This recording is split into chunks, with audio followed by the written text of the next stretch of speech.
नमस्कार, मी क्षमा गोडबोले. रसथाळ या माझ्या यूट्यूब चॅनलमध्ये आपले स्वागत. आज आपण बनवणार आहोत बटाटे वडा चाट. जिभेला उत्तम स्वाद हवा, मग बटाटे वडा चाट करायलाच हवा. बटाटे वडा चाट करायला लागणारं साहित्य बघूया. सर्वप्रथम आपण गोड चटणी बघायची आहे. आपण एरवी चिंच गुळाची गोड चटणी करतो. याच्यासाठी चिंच गुळाची चटणी न करता कच्च्या आंब्याची चटणी करणार आहोत. ज्यासाठी लागणारे 1 वाटी कच्चा आंबा जो आपण वाफवून घेतलाय, अर्धी वाटी गूळ, अर्धी वाटी साखर, अर्धी वाटी खजूर, सीडलेस खजूर घेतलाय, 1 चमचा तिखट, चवीप्रमाणे मीठ घालणार आहोत आणि अर्धा चमचा जिऱ्याची पूड घेतली आहे. आता वळूया कृतीकडे. सर्वप्रथम आपण गोड चटणी बनवणार आहोत. त्याच्यासाठी साखर, खजूर मी सीडलेस घेतलाय, गूळ, कच्चा वाफवलेला आंबा,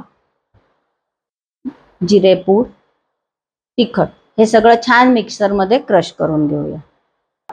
आपली कच्च्या आंब्याची चटणी तयार आहे. चटणी वाटताना मी त्याच्यामध्ये अर्ध भांड पाणी घातलेलं आहे, कारण चटणी थोडीशी पातळ असावी लागते म्हणून. पुदिन्याची चटणी करणार आहोत. त्यासाठी 1 वाटी पुदिना घेतला आहे. हा आलं आणि मिरचीचा खरडा आहे, तो 2 चमचे मी घेतलेला आहे. मुलं खाणार असतील तर थोडा कमी घातलात तरी चालेल. 1 वाटी कोथिंबीर घेतलेली आहे, 1 चमचा जिरं घेतलंय आणि चवीप्रमाणे मीठ घालणार आहोत. पुदिन्याची चटणी करून घेण्यासाठी पुदिना, कोथिंबीर, जिरं, चवीनुसार मीठ आणि 1 चमचा आलं मिरचीचा खरडा. आमच्याकडे कमी तिखट खातात, त्यामुळे मी 1च चमचा घातलाय. आता याच्यामध्ये अर्ध भांड पाणी घालायचं आणि मिक्सरला वाटून घ्यायचं. आपली पुदिन्याची चटणी तयार आहे. पाव किलो दही घेतलंय, 4 चमचे साखर घेतलीये, 1 चमचा आला मिरची घेतलाय, मिरपूड घेतली अर्धा चमचा, मीठ घालणार आहोत चवीनुसार. आपण चाटसाठी लागणारं दही बनवणार आहोत, त्याच्यासाठीचं हे साहित्य आहे. बटाटे वडा चाट बनवण्यासाठी जे दही लागणार आहे त्यासाठी आपण पाव किलो दही घेतलंय, साखर घातली 4 चमचे, 1 चमचा मिरपूड घातली, आलं मिरची पाव चमचा आणि मीठ चवीनुसार. आणि हे छान सगळं ढवळून घ्यायचं, एकजीव करून घ्यायचं.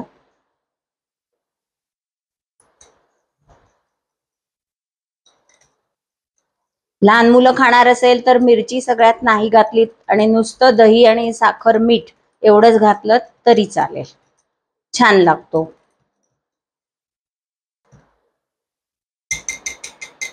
आपलं चाटसाठी लागणारं दही तयार आहे. बटाटे वडा बनवण्यासाठी लागणारं साहित्य बघूया. 5 बटाटे उकडवून घेतलेत, 4 मोठे चमचे कॉर्नफ्लॉर घेतलाय, 1 चमचा चिली फ्लेक्स घेतलेत, 1 चमचा ओरिगेनो घेतलाय, 1 चमचा मिरपूड घेतलाय आणि घोळ बनवण्यासाठी पाणी घेतलंय. आता सर्वात महत्वाचा इन्ग्रेडियंट्स, त्याच्यासाठी लागणारं साहित्य आपण बघितलंय. आता आपण त्याची कृती बघूया. आपण जे बटाटे वाफवून घेतले होते ते सर्वप्रथम आपण सगळे बटाटे किसून घेऊया. आपले बटाटे किसून झाले. आता त्याच्यात 1 पाव चमचा मिरपूड आणि चवीप्रमाणे मीठ घालणार आहोत आणि त्याचे छान वडे वळून घेणार आहोत. हे छान मिक्स करून वडे वळून घ्यायचे.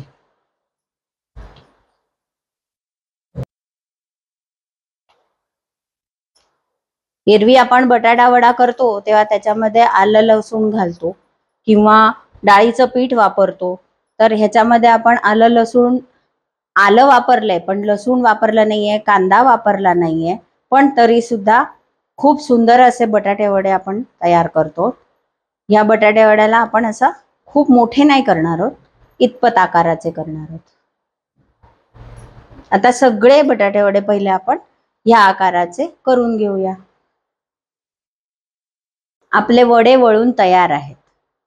आता आपण पुढच्या कृतीकडे वळणार आहोत, ते म्हणजे बटाटे वडे बनवण्यासाठी जे वरती कोटिंग बनवतो ना, त्याला आपण डाळीचं पीठ वापरतो.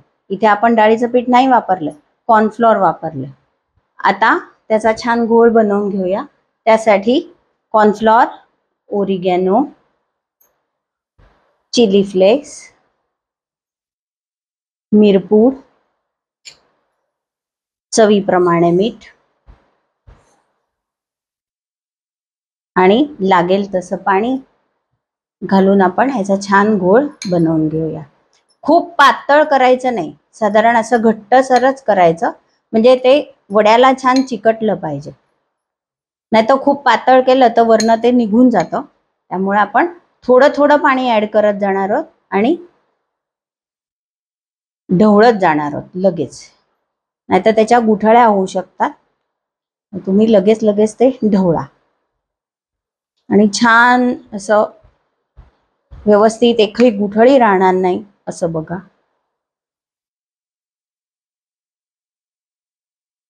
आपलं बटाटे वड्याच्या वरच्या कव्हरसाठीचा हा घोळ तयार आहे. इतपत असा तो घट्ट बनवायचा, पातळ बनवायचा नाही. आता त्याच्यामध्ये बटाटा वडा घालायचा, तो छान घोळवून घ्यायचा आणि मग शॅलो फ्राय करायचा. वळूया पुढच्या कृतीकडे. आपण असा वडा त्याच्यात घातलाय आणि आता आपण या तेलामध्ये तो सोडूया. असे सगळे वडे आपण तेलामध्ये सोडून घेऊया. गॅस एकदम मंद ठेवायचा आहे आणि मंद आचेवरच वडा शॅलो फ्राय करून घ्यायचा आहे, डीप फ्राय करायचा नाहीये. तुम्हाला खूप सगळे जमत नसतील तर 2-2 केलेत तरी चालणार आहे.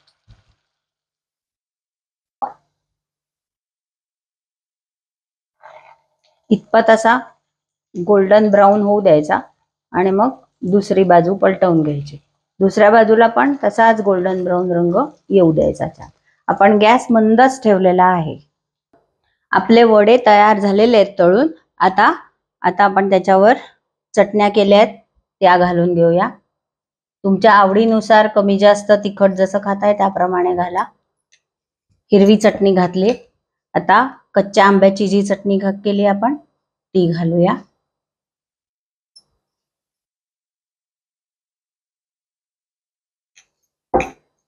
दही तयार केलं ते घालून घेऊया.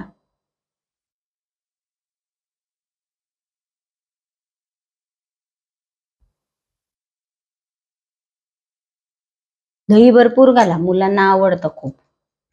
आणि दह्यात इतर काही नाही घातलं, नुसती साखर घातली तरी चालेल. आणि सर्वात शेवटी शेव. तुम्हाला आवडत असतील तर डाळिंबाचे दाणे सुद्धा वरनं घालू शकता.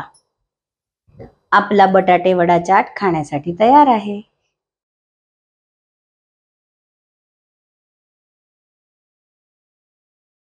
हा चाट खास करून जे लोक कांदा लसूण खात नाहीत त्यांच्यासाठी बनवलेला आहे. तर त्यांनी तो नक्की करून बघा आणि कमेंट बॉक्स मध्ये मला तुम्हाला तो कसा वाटला, आवडला का ते नक्की कळवा. आणि जे कांदा लसूण खातात त्यांनी ह्याच्यावर वर्ण कांदा घेतला तरी चालेल. शेवेच्या अगोदर कांदा घाला आणि मग या चाटची मजा घ्या. तर मग कसा वाटला तुम्हाला हा बटाटे वडा चाट? आवडला असेल तर लाईक करा, शेअर करा आणि तुमच्या प्रतिक्रिया मला कमेंट बॉक्स मध्ये लिहून कळवा. आणि अशाच नवनवीन रेसिपीज जाणून घ्यायला सबस्क्राईब करा. नक्की सबस्क्राईब करा आणि नक्की बघा करून. मला कमेंट बॉक्स मध्ये तुमच्या कमेंट हव्या आहेत. धन्यवाद. निरोगी राहा, स्वादिष्ट अन्नाचे सेवन करत राहा.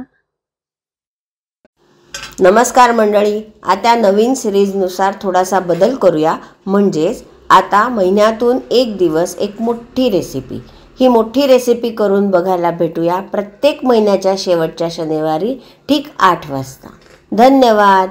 निरोगी रहा, स्वादिष्ट अन्नाचे सेवन करत राहा.